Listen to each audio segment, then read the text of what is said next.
El innombrable de hoy es Heidegger, Martin Heidegger, 1889-1976, si no me equivoco, pensador alemán, muy controvertido por todos lados. Por donde le quieran entrar hay una controversia, no hay nada, digamos, pacífico en el pensamiento de Heidegger, y no significa ello que Heidegger haya sido alguien particularmente cultor de una violencia en un sentido amplio, pero está atravesada su vida y su obra por factores, digamos, que lo colocan en un lugar de conflicto, sobre todo biográficamente. Digamos, uno no puede no empezar hablando de Heidegger y de su particular relación con el nazismo, una relación conflictiva, porque hay una adhesión de Heidegger al nazismo en su primera etapa, y además como funcionario, digamos, de la universidad alemana, una vez que el nazismo está en el poder, de algún modo legitimado por el nazismo y al mismo tiempo legitimando, ¿no?, él como rector, digamos, al nazismo en el poder y a sus diferentes y decisivas decisiones, ¿no?, que va tomando el gobierno hitleriano. Obviamente también se sabe que muy rápidamente Heidegger se corre de la escena, pero es un tema, digamos, es un tema muy interesante para el análisis filosófico, que tiene que ver con la relación entre la vida y la obra de un pensador, para muchos determinante, para otros no. Nosotros nos inscribimos más en la línea que supone la necesidad de separar lo que es una biografía de lo que es una obra de arte, ¿no? Creemos que la filosofía tiene mucho de arte. Para nosotros los escritos e ideas de Heidegger no están de algún modo atravesados por su biografía, aunque uno puede analizar, como lo han hecho muchos eruditos, hasta qué punto su adhesión al nazismo la encontramos ahí como diseminada en alguno de sus conceptos, pero digamos también uno puede decir todo lo contrario, que es donde también un poco nosotros nos ubicamos, que es no visualizamos de manera tan determinante que haya nazismo en la filosofía heideggeriana. Heidegger se dedica a otra cosa, el análisis que hace, digamos, no es un análisis, a nuestro entender, es muy debatible esto y polémico, pero no es un análisis pensado desde una lectura de la política como sí propone el nazismo. Hay muchos autores, hay un famoso libro de Víctor Farías, bueno, Habermas se inscribe de algún modo en esta tradición, que no pueden separar y encuentran en muchos conceptos heideggerianos elementos propios de esta adhesión de Heidegger al nazismo.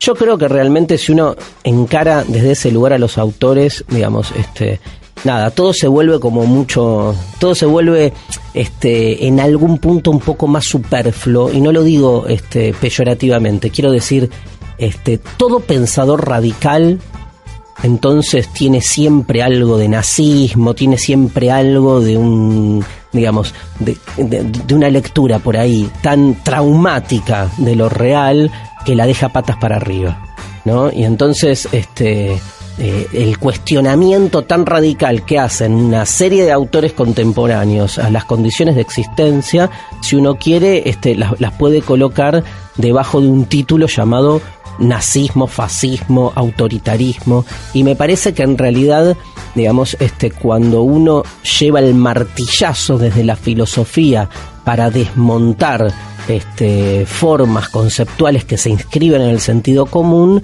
bueno, se genera un cimbronazo, ¿no? Y lo fácil es ponerle una etiqueta, decirle nazi, o decirle comunista, o decirle subversivo, o decirle lo que sea, ¿no? Y entonces no adentrarnos en lo que la reflexión posibilita. Creemos que al mismo tiempo es necesario y está perfecto analizar la biografía de Heidegger y su adhesión al nazismo como un hecho concreto propio de la sociología del autor, pero separarlo de su filosofía. nada, eso, digamos, no es negar, ¿no? Porque hay muchos que, peleados con esta especie de recurrencia de hablar de Heidegger y su relación con el nazismo, directamente dicen de este tema no hay que hablar. Sí hay que hablar, pero no mezclarlo con lo que es el análisis después más conceptual de su filosofía. Así que lindo tema nos metimos, ¿no? Con Heidegger, pero bueno, nos encanta. Yo quiero además declarar públicamente que es uno de los 5 filósofos que atraviesan mis lecturas, que me han partido la cabeza y que me han generado un antes y un después en mi concepción del mundo. Así que bienvenido Heidegger a El Innombrable. Después de esta pausa comenzamos con todo. Hoy nos visita Adrián Bertorello, que ya está aquí en los estudios de Radio Madre para hablar sobre Heidegger, un gran especialista en Heidegger y en la pedagogía, en las formas pedagógicas de hablar del pensador alemán. Pausa y ya volvemos. Esto es El Innombrable. El Innombrable. Perspectiva embrujadora de la filosofía. El Innombrable. Más pensamientos que certezas. Bien, aquí estamos, segundo bloque del Innombrable. Nos vamos a adentrar fuertemente ahora a analizar la filosofía de Heidegger. Es interesante pensar primero si hay una posibilidad de una sistemática heideggeriana, ¿no? O sea, ¿es posible armar una clasificación de los conceptos y organizar el pensamiento de Heidegger casi como una estructura arbórea, ¿no? De árboles, ramas, donde uno agarra un concepto que lo transfiere a otro y va comprendiendo casi axiomáticamente cómo es el pensamiento de Heidegger? Bueno, es polémico, hay intentos muy buenos de una sistematización. Yo creo que Heidegger básicamente huiría de la sistematización, por allí va también mucho de su filosofía, por pelearse contra esta tradición basada en la idea de un fundamento último, de principios ordenatorios, ¿no? Que para Heidegger siempre de algún modo están haciendo pasar como si fuese único, como si fuese real, lo que es en realidad una forma interpretativa concreta o una comprensión situada de las cosas que se nos presenta, sin embargo, como si fuese transparente o real. Pero está bueno, digamos, promover y buscar algún tipo de clasificación. Bátimo lo hace muy bien. Bátimo tiene un libro chiquito que se llama Introducción a Heidegger, donde de algún modo él divide la obra de Heidegger en tres momentos y va analizando su obra. Es un buen libro de introducción para el que quiera adentrarse por primera vez en Heidegger, con la dificultad que tiene Bátimo y con la dificultad que es que Bátimo escribe desde Bátimo y con intereses concretos, ¿no? En eso es muy heideggeriano. La interpretación de Bátimo sobre Heidegger es, digamos, traducir Heidegger a lo que Bátimo quiere que Heidegger diga, ¿no? El capítulo final de Principios de Filosofía de Carpio, libro polémico si los hay para la enseñanza de la filosofía, es muy bueno el modo en que clasifica y va recorriendo los conceptos de Heidegger. Lástima que solo se dedica al ser y el tiempo. Entonces no tenemos lo que es la segunda parte de la obra de Heidegger, sino este libro de 1927, que por otro lado podríamos decir que es un poco el lugar en donde se plantean los grandes problemas de la filosofía para Heidegger, que después va a reinventar, a pelear, a desplegar, a desarrollar, pero que tiene un poco ahí el origen. Así que es un buen modo de entrarle a Heidegger. Es un pensador difícil. O sea, si alguien escucha este programa y dice, voy a leer a Heidegger, y se baja un texto por internet o se compra un libro de Heidegger, se va a encontrar con un autor que no es un autor de fácil entrada. Hay todo un mito también sobre la dificultad y la complejidad del pensamiento heideggeriano, pero un mito que tiene, como todo mito, una parte importante de verdad, que es que cuesta leer por el tipo de literatura que utiliza Heidegger para expresar sus ideas. En esa línea está más cerca de Nietzsche, ¿sí? que buscan de algún modo hacer explotar el lenguaje. El lugar para Heidegger, el lugar que tiene el lenguaje en la comprensión de nuestra filosofía es un lugar fundamental. Entonces, para Heidegger no es simplemente un medio que expresa una idea. Por eso se detiene y piensa Heidegger cómo quiere escribir. Y por eso su literatura filosófica, digamos, ya es una expresión de su posicionamiento filosófico. Porque si no es fácil estar en contra de todo, incluso del lenguaje, y escribirlo con un lenguaje pulcro, ordenado, comprensivo. Acá hay algo más difícil y más jugado, que es que si voy a decir que el lenguaje oculta, entonces no puedo utilizar el lenguaje como transparencia para decir que el lenguaje oculta. ¿Cómo se plantea esta tensión? Con un lenguaje que explica que el lenguaje oculta ocultando algo. Y entonces este segundo Heidegger, este último Heidegger, el Heidegger, digamos, de lo que en la filosofía, en la historia de la filosofía heideggeriana se llama el Heidegger del giro, ¿no? El giro heideggeriano, que se produce en la mitad de su vida, digamos, de su vida profesional. Lo que empiezan a aparecer son textos con una densidad poética, donde los mismos textos, digamos, empiezan a recurrir a estructuras incluso más cercanas a la poesía que a la filosofía, ¿no? Digo, para dar el ejemplo por ahí más famoso y remanido, cuando Heidegger finalmente, después de mucho escrito y mucho tiempo, deja bien establecido que no se puede abordar de modo directo, literal y lineal la idea del ser, porque siempre que hablamos del ser lo estamos cosificando, porque hablar es cosificar, porque habla es cosificante. Y entonces si defino o hablo del ser, ya no es el ser, sino es el modo en que el ser se presenta a nosotros cosificado a través de una estructura que nos permite comprenderlo. A partir de esa, entonces, conciencia o conclusión a la que llega Heidegger, empieza a escribir la palabra ser tachada. Hoy con una computadora es una pavada, pero me imagino cuando Heidegger empezó a publicar sus libros que ese ser tachado, Sein en alemán, con una cruz encima, le debe haber costado al imprentero, ¿no? Pero ya la presencia en sus escritos de la palabra ser tachada me parece que es emblemático de un pensador que, digamos, bastante coherente y consciente de lo que está de algún modo transmitiendo. Y ese es uno, digo, por empezar por algún lado, ese es uno de los puntos, digamos, más altos, ¿no?, de la filosofía heideggeriana, que es la pregunta por el ser.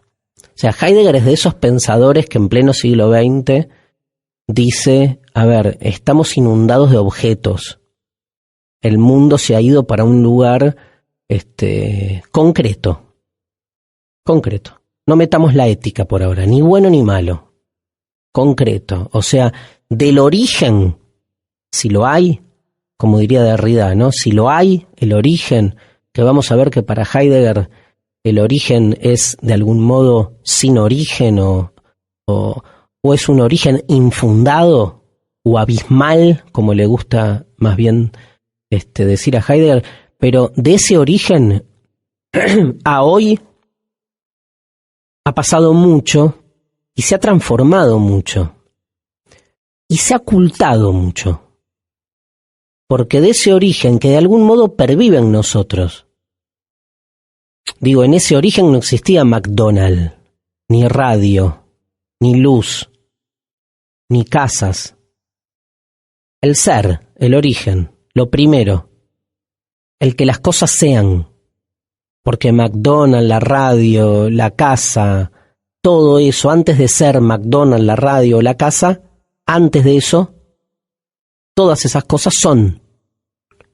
Por eso podemos decir McDonald's, porque hay algo, haber, ser, previo a que después se disfrace, se pinte, se maquille, como ese hecho llamado McDonald's. Para de ese origen en el que las cosas son, o en el que uno, ¿no?, que es un origen al mismo tiempo temporal y existencial, porque todos nosotros seguimos teniendo en origen el hecho de ser. Si no fuéramos, no habría nada. O sea que en principio hay ser. Ese ser, hasta hoy, se ha ido de algún modo, digamos, maquillando, vuelvo con ese verbo, se ha ido estructurando en esta sociedad concreta tecnocientífica, dice Heidegger, del hiperconsumo masivo y agreguemos globalizado. ¿Cuánto queda del ser? ¿Cuánto queda del ser en este mundo en el que vivimos? ¿Qué dice Heidegger? Del ser no queda nada. O sea, se ha perdido, se ha disuelto. Entonces la pregunta por el ser es de algún modo la recuperación del sentido originario.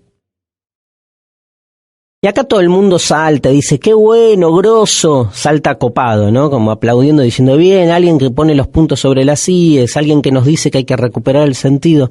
Pero lo peor es que cuando Heidegger dice que hay que hacerse la pregunta por el ser para recuperar el sentido originario, y uno le dice, ok, Martin, ¿y cuál es el sentido originario? Heidegger nos va a decir, no lo hay. O sea, o peor, el sentido originario es la búsqueda del sentido originario. Que es peor respuesta, ¿no? Porque lleva la cuestión de la búsqueda del sentido al plano de lo improductivo y al mismo tiempo de lo inevitable.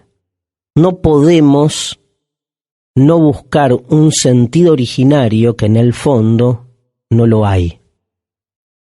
Y esa tensión constitutiva de nuestra identidad, de nuestra, digamos, humanidad, es algo de lo que huimos recurrentemente. Parece que lo interesante del planteo de Heidegger, de nuevo, es en la pregunta por el ser que parece olvidado, ¿no? Es un concepto clave en Heidegger, el olvido del ser. Ser conscientes que al preguntar por el ser, estamos recuperando ese ser oculto, pero no estamos encontrando una respuesta. Porque esa es la estructura aporética de la pregunta por el ser. Entendemos qué significa preguntar por el ser, pero cuando queremos responder, toda respuesta que damos sobre la pregunta por el ser ya no es el ser. Cuando respondemos qué es el ser, en el acto en que ejecutamos esa respuesta, ya estamos hablando de cosas. Y la diferencia entre ser y cosa es clave. Esta lapicera que tengo yo en mi mano es una cosa, una lapicera, pero es una cosa. Miren cómo uso el verbo ser. O sea, es una cosa porque es. Su ser es previo al que sea cosa. Ese ser es como una especie de verbo, de fluencia, que anda por ahí haciendo que las cosas sean. Pero anda por ahí. Y anda en los ahíes. Porque nunca se nos presenta de modo objetivo, separada, cerrada, sino que se nos presenta siempre encarnada en cada una de sus manifestaciones, que son las cosas que llegan hasta nosotros. O sea, a ver, nunca te vas a encontrar con el ser en la esquina de tu casa. Te vas a encontrar siempre con el ser puesto en las diferentes cosas con las que uno, de algún modo, convive diariamente. Por eso es la cotidianeidad aquel lugar donde más está presente el ser, pero en su carácter de ausencia, ¿no? Qué loco. Porque el ser está por todos lados, pero en la vida cotidiana, en el utilitarismo productivista de la vida cotidiana, al ser no hay que pensarlo, hay que dejarlo dormido, porque lo que nos importa en la cotidianeidad son las cosas en su carácter de cosas y no las cosas en su carácter de ser. Porque si nos importaran las cosas en su carácter de ser y ejerciéramos la pregunta por el ser para cada una de las cosas con las que convivimos en la cotidianeidad, no haríamos nada. Porque agarraríamos un vaso y empezaríamos a preguntar por el ser del vaso y a darnos cuenta que todo el sentido que le inscribimos a ese ser hoy hecho vaso puede ser puesto en cuestión, puede ser entramado en una red de conceptos aleatorios y podemos incluso empezar a preguntarnos por el ser del vaso y terminar dándonos cuenta. Podemos terminar en la pregunta por el origen de lo real. Porque un vaso de morondanga ya nos presenta al ser. Porque ese vaso es. Y entonces si uno separase la pregunta por lo que el vaso tiene de vaso, de la pregunta por lo que el vaso tiene de entidad que es un vaso, uno encuentra en todo lo que lo rodea la posibilidad de hacer filosofía y de detener al mundo. Ahora, la pregunta por el ser recupera, ¿no? Parece como una pregunta que profundiza y complejiza nuestra relación con las cosas. Yo diría todo lo contrario, alivia nuestra relación con las cosas, porque hace que las cosas pierdan ese carácter hegemónico que tienen. Como si la vida se nos fuera en las cosas, cuando las cosas son simplemente una manifestación de algo llamado el ser, que por suerte siempre está mutando, siempre se nos está escabullendo y nos obliga a permanentemente seguir preguntando por su sentido. Cuando la pregunta tiene más valor que la respuesta, crece la libertad. Hacemos la pausa, ya está en el estudio Adrián Bertorello, para conversar con nosotros sobre Heidegger y muchos de los temas que hacen a este pensador alemán clave en la filosofía del siglo XX. Y como les habíamos prometido, vamos a tener una entrevista con un amigo que es especialista en Heidegger, que conozco desde que tenía pelo, ¿no? Adrián Bertorello, gracias por venir. Muchas gracias, Darío, por invitarme, sobre todo. Por favor, un placer leerte, seguir un poco tus exposiciones. Adrián es doctor en filosofía por la UBA, magíster en análisis del discurso también por la UBA, investigador independiente de CONICET, profesor de filosofía del CBC, de la UBA y de los seminarios de metafísica y gnoseología de la carrera de doctorado en filosofía de la Universidad Nacional de Lanús, autor de muchos artículos de investigación y libros. Acá nos trajo El límite del lenguaje, que editó Biblos, y de la editorial de la Universidad de La Plata, El abismo del espejo, la estructura narrativa de la filosofía de Martin Heidegger. Un especialista en Heidegger. Intento serlo. Bueno, toda una carrera dedicada al estudio de la filosofía de Heidegger. ¿Y una identificación con Heidegger? ¿Vos dirías que sos un heideggeriano en tu manera de vivir?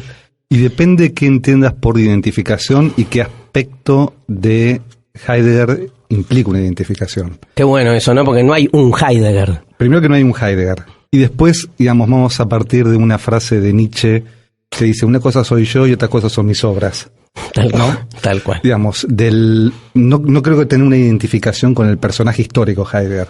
Realmente, digamos, la biografía de él o su desarrollo, digamos, el Heidegger real vivo, realmente no me inspira ningún tipo de identificación. Lo que sí puedo decir es que me siento heideggeriano en el sentido de que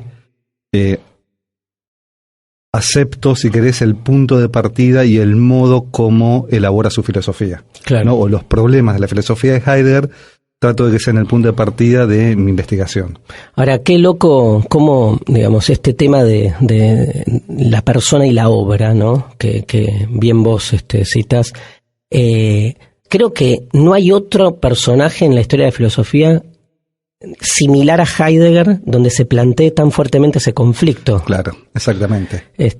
Pero a mí no me deja de resultar extraño, ¿no? Digamos que alguien que por un lado yo tengo siguiendo a otro autor que vos manejás muy bien, que es Bátimo, una lectura más de izquierda de Heidegger, claro, ¿no? Y la biografía del Heidegger nazi y todo lo que hay alrededor, incluso de su personalidad, muchas veces choca contra esto, ¿no? Claro.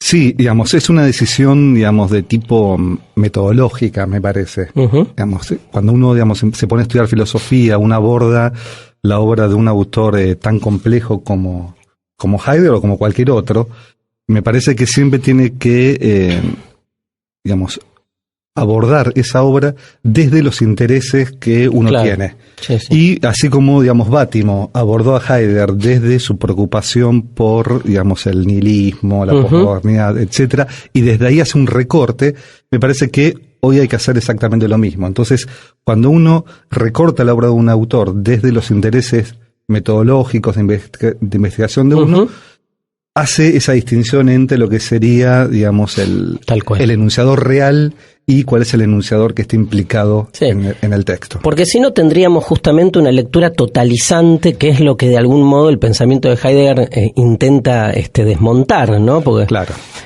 Me parece que ahí se juega un poco esta forma diferente de poder partir al autor y decir tomo algo, ¿no? Claro, si no, digamos, termina Heidegger fagocitándose a uno. Exacto. ¿No?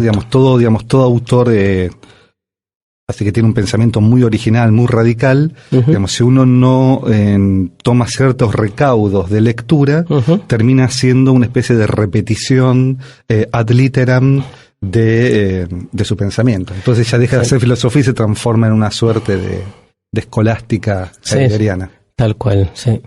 De dogmática. O de dogmática. Sí. Escúchame, vos, Adrián, bueno, te conocí en el CBC cuando realmente tenías pelo, eras... Éramos jóvenes.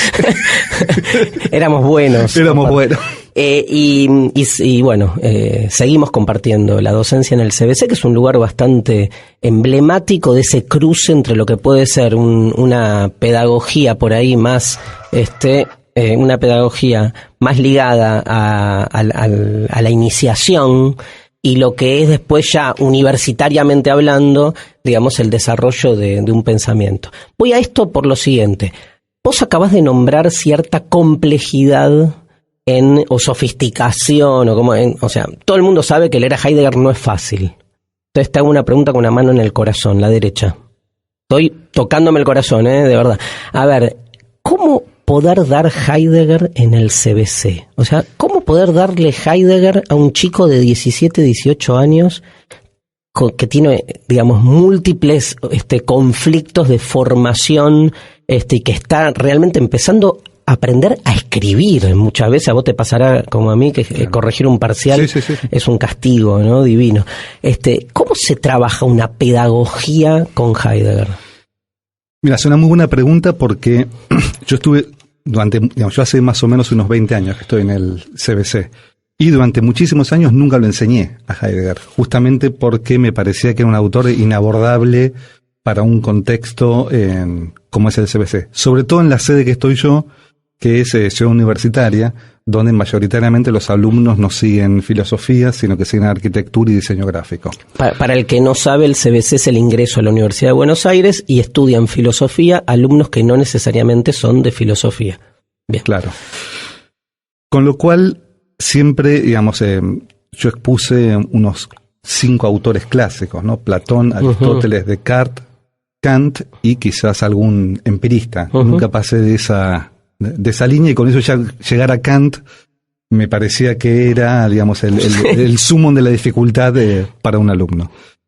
Hace unos años, digamos, intento enseñar a Heidegger y obviamente que, digamos, no explico la totalidad de su pensamiento ni los temas más complejos, pero me parece que hay un punto, digamos, que se le puede entrar, ¿no? Que es que Heidegger, si bien tiene un estilo y un vocabulario y una forma de escritura muy compleja, la intención primaria de su filosofía no es hacer una filosofía de tipo académica para especialistas o para el paper científico o para investigador del CONICET, sino que la intención primaria de la filosofía de Heidegger es pensar la cotidianidad, ¿no? Lo que pasa es que esa cotidianidad es una cotidianidad que si bien es aquello con lo cual estamos familiarizados permanentemente, el sentido se nos escapa. Entonces, yo uso ejemplos que son muy simples, ¿no? Por ejemplo, todos nosotros usamos cotidianamente la palabra verdad, ¿no? Y sabemos distinguir en el uso cotidiano qué es un enunciado verdadero y qué es un enunciado falso. Pero a la hora de pensar qué es la verdad y qué es la falsedad, nos encontramos con un problema que es, digamos, gigante. Tal cual. Entonces, a partir de ese tipo de... Ya con entender esa tensión, estamos explicando mucho de Heidegger, y más de lo que suponemos, ¿no? Claro. Sí. O palabras del estilo, por ejemplo, es necesario que, es posible que, todos términos muy comunes, muy, muy simples que cualquier estudiante utiliza siempre. Entonces, la idea sería reflexionar a partir de ese vocabulario común y llevarlos hasta donde se pueda a, digamos, las posiciones típicas del pensamiento de Heidegger. ¿Vos pensás que realmente uno puede tomar aspectos de la filosofía de Heidegger y aplicarlos en la cotidianeidad? O sea, casi como construir se me ocurre una ética heideggeriana, tipo una manera de ver el mundo y de vivir el mundo, y uno dice, no, mirá, el paradigma dentro del que me muevo es el de Heidegger, porque está claro que sería ser marxista en la vida cotidiana, incluso ser nietzscheano, y ser heideggeriano. Es una pregunta bastante compleja para responderla. Primero porque desde la pretensión misma del pensamiento de Heidegger no hay la idea de desarrollar un ideal ético. Claro. ¿No? Entonces, todo lo que sería algo así como un modo de ser práctico, un ideal ético heideggeriano, habría que medio que reconstruirlo, ¿no? Digamos, no está dentro de su proyecto filosófico. Lo que sí hay claramente es un intento de educación de la mirada en Heidegger, ¿no? Digamos, si uno tuviera que resumir en muy pocas palabras qué sería aquello que define al pensamiento de Heidegger, uno podría decirlo, quizás generalizando, que la filosofía de Heidegger intenta, digamos, transformar esa mirada cotidiana que uno tiene sobre las cosas y volverla una mirada penetrante desde el punto de vista filosófico. Tremendo, ¿eh? Pero digo, no es poco. No es poco. Porque claro. Es estar un día, no sé, viste, te levantás, estás tomando mate en la cocina y detenerte en el mate y claro. En vez de utilizarlo, ¿no? Como un útil cotidiano frente al cual no te detenes a pensar nada, digamos, ponerlo en la trama conceptual, ¿no? Claro, claro. Obviamente que esta transformación de la mirada en Heidegger tiene motivos de tipo antropológicos existenciales prácticos, porque lo que claro. Te saca a vos de la cotidianidad y te pone en esa mirada filosófica no es, si querés, el discurso académico, no es una preocupación de tipo teórica, ni mucho menos, sino que es la angustia misma, claro. ¿No? La finitud, la muerte. Uh-huh. Eso es lo que, digamos, eso es lo que uno lo saca de esa inmediatez de la vida y lo transforma en un potencial filósofo. Con lo cual, digamos, las experiencias que pueden tener cualquier persona, digamos, son potencialmente filosóficas. Sí. De hecho, digamos, hacer filosofía es despertar eso. Uh-huh. ¿No? Recordar permanentemente a partir del disparador que es la angustia, el hecho de ser finitos, ¿no? Claro. Que es algo que uno olvida sumergido en la cotidianeidad. Exactamente. Sí. También, digamos, hay otra cosa que yo uso mucho, digamos, para mostrarle sobre todo a los chicos que están en el CBC, que, por ejemplo, el tema central, el leitmotiv fundamental de la filosofía de Heidegger es la pregunta por el sentido del ser. Sí. Una pregunta que de entrada resulta abstracta, inabarcable, incomprensible y sobre todo muy difícil de ejemplificar, ¿no? En una situación de clase. Entonces yo, digamos, parto de una situación muy cotidiana que es esta, que es el uso de los buscadores en Internet. Sí. ¿No? Google, digamos, que lo usa todo el mundo, digamos, presupone una estructuración semántica, es decir, de los contenidos de búsqueda, que es de corte aristotélico, ¿no? Claro, los buscadores de Internet dividen al mundo como Aristóteles divide al mundo en las categorías. Sí, genial. Con lo cual, cada vez que alguien ingenuamente se sienta en la computadora y busca información, presupone, sin saberlo y sin reflexionarlo explícitamente, una determinada concepción del ser, que es aquella que nos viene de Aristóteles. A partir de esos ejemplos que son, me parece así, cotidianos, uno puede empezar una reflexión sobre temas tan abstractos. Me encantó, me encantó. Vamos llegando al final, lamentablemente, de la entrevista. Tengo 2 preguntas. Voy a elegir, una habla sobre la teología de Heidegger, pero no me voy a meter con eso. Te voy a hacer la más difícil. Dale. ¿Qué es el Dasein? Bien, el Dasein es un término técnico que acuñó Heidegger en el año 1923 en una lección que se llama Ontología Hermenéutica de la Facticidad, para designar una realidad que en los escritos anteriores llamaba de esta manera: la vida humana fáctica, simplemente la vida. Con lo cual, el término Dasein designa en un primer momento, lo que seríamos nosotros. Ahora, No el hombre. No el hombre en el sentido de la esencia universal hombre como objeto de la antropología filosófica. Claro. Sino que... Sí, lo humano, podríamos decir, o no te gusta. Lo podemos llamar así, somos en cada caso nosotros situados aquí y ahora. Es decir, designa, si querés, el hombre en su máxima concreción e individualidad. Uh-huh. Y ese es el punto de partida de la filosofía. Uh-huh. La pregunta por el sentido del ser no es una pregunta que se plantea y se resuelve en términos abstractos, sino que es una pregunta que nos la hacemos nosotros aquí y ahora, situados, y a partir de el desarrollo y del exégesis de esta situación en la cual estamos nosotros, por ejemplo, en este momento hablando por radio, vamos explicitando mediante un método, que es el método fenomenológico hermenéutico, cuáles son los presupuestos que están en esta situación. Claro. Con lo cual el Dasein lo que designa es la situación concreta de enunciación del preguntar filosófico. Bien, y entonces te pregunto ¿por qué el Dasein es quien pone en crisis el paradigma del sujeto, digamos? Porque el Dasein no responde, en primer lugar, a una teoría clásica del sujeto que lo concibe como una conciencia objetivante. Claro. ¿No? El Dasein es una forma de subjetividad. ¿No? No es que está por fuera de la subjetividad. Porque si no caes en lo mismo, si decís, está completamente por fuera, o sea... Es una forma de subjetividad. Es una forma de subjetividad, es una forma antropológica. Sí. Pero es una forma antropológica que la podemos llamar histórica, práctica, situada, mucho más amplia que la noción de subjetividad que procede, por ejemplo, de la tradición cartesiana husserliana. Claro. La moderna, en términos generales, que lo que busca es cerrar al sujeto, definirlo de modo absoluto y definitivo, podríamos decir así. Claro, una teoría, si querés, dicho en otro lenguaje, que conciba al sujeto como no conflictivo, como transparente consigo mismo. El Dasein es una concepción conflictiva del sujeto, finita, atravesada por la muerte y sobre todo situada históricamente. ¿Por qué no se traduce?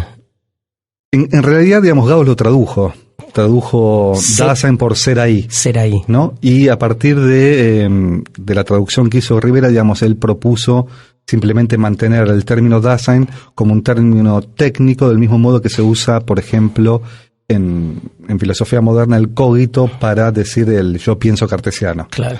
¿No? Es decir, un poco la idea de Rivera es que el Dasein ya pasó a formar parte del acervo filosófico tradicional. Bueno, ¿la pasaste bien? La pasé muy bien. ¿Fue tu primera vez? Es mi primera vez en radio y me hiciste debutar. Te hice debutar. Sí. Te hemos desvirgado. Me han desvirgado filosóficamente. Bueno, con este final escatológico... También. Le agradecemos a Adrián muchas gracias a Adrián Bertorello por venir, por compartir este espacio con nosotros y por apostar, porque te conozco bien, por la enseñanza de la filosofía de una manera amplia y para todos. Bueno, muchísimas gracias, Darío, me sentí muy cómodo y te agradezco la invitación. Bueno, gracias.